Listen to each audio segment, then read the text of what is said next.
Hello everyone, my name is Adrian, and for my project I picked present-day movements for gay, lesbian, bisexuals, and transgender rights. And then the topic I chose was understanding gay marriage equality. Alright, gay marriage equality is a concept that seems to be a relatively new subject when it comes to a particular group being oppressed for being different.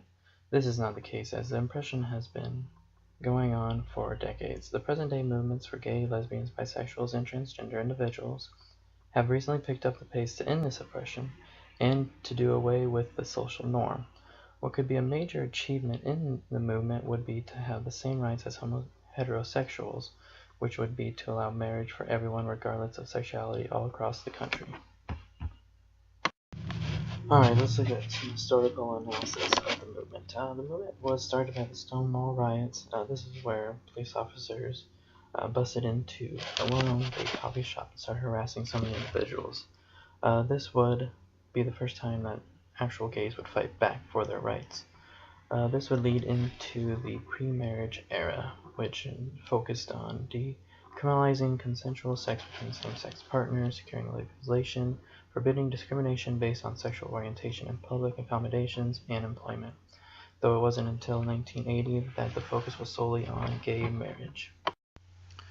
Now that we've looked at the background and where the movement started at, let's look at the history of what a traditional family is considered. In the definition, it is a two-parent family with a stay-at-home mother and a working father. This would imply that the only adequate family for raising a family is a male and one female, and any others would not be considered adequate enough. Over time, though, this theory has been proven to be untrue, with the gender roles reversed in today's society, with females joining the workforce and men raising children.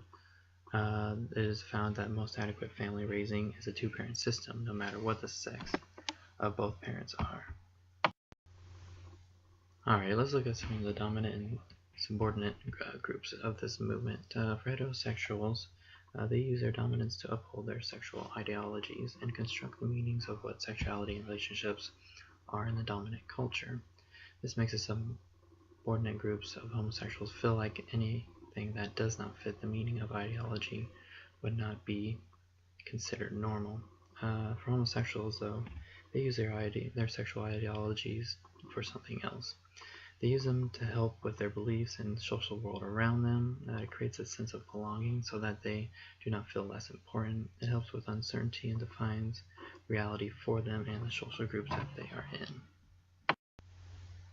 Alright, now that we know a little bit about the history of the movement, let's look at the nature of oppression.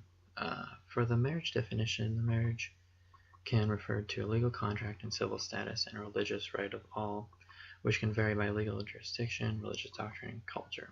It can be used for many things like love, friendship, and compassion. The main benefits of it is usually economical and political. Marriage is centered on a contractual obligation between a man and a woman, though. Most of these obligations will in turn be considered promises between each spouse. Promises can be easily broken, though, which would make the marriage definition false. This would make for an invalid argument on why same-sex marriages shouldn't exist. Alright, let's look at some impressions of this group. Many of these people remain second-class citizens.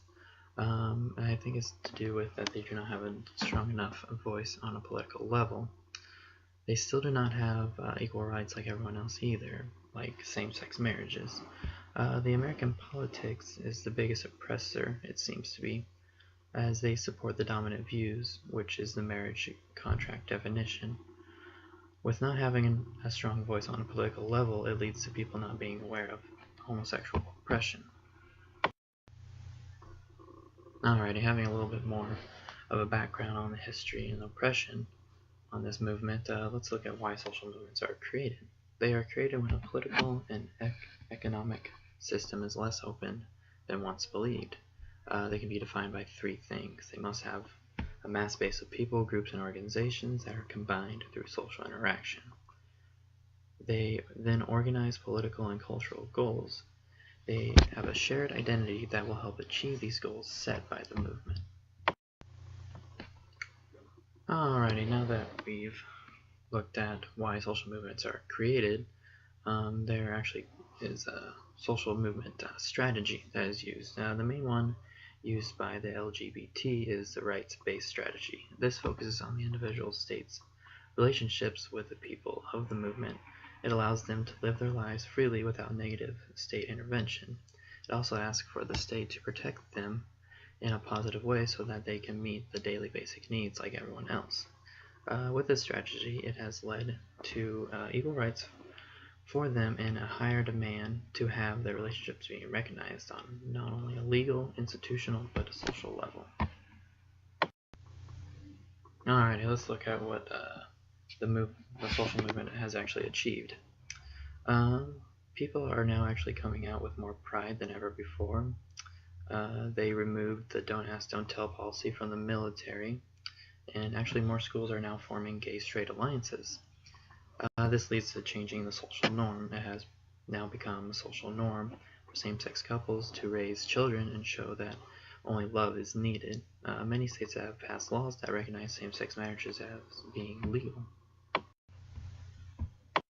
Alright, I want to look at two activists who have helped this movement for the better. The first one is Michelangelo Signorile. He wanted to be fierce with his words and use his journalist background to expose public figures that he deemed hypocrites of the movement. His approaches were not supported by other gay activists.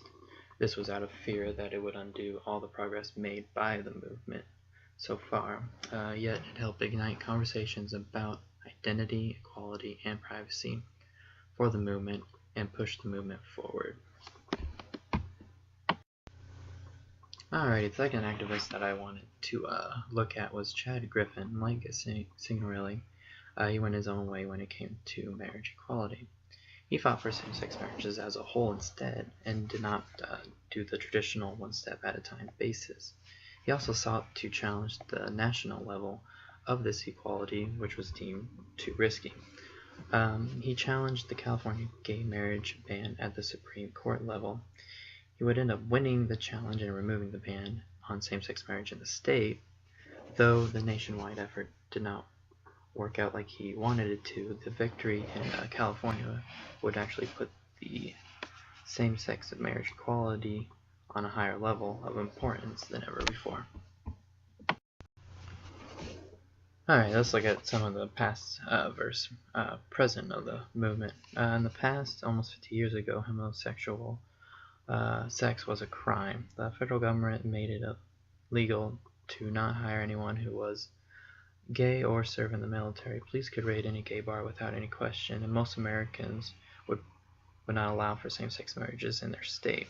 Come to present and everyone fighting the oppression. Americans are now more accepting of same-sex marriages. Even the federal government has supported it as well.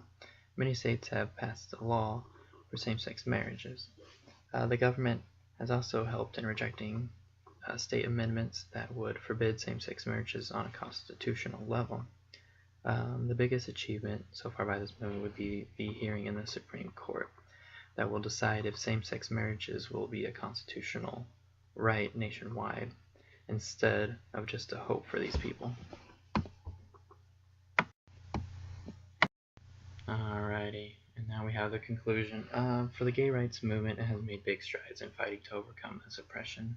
Many people in the US today accept homosexuality and bisexuality, and they believe that marriage equality could benefit everyone and not just those currently fighting for it.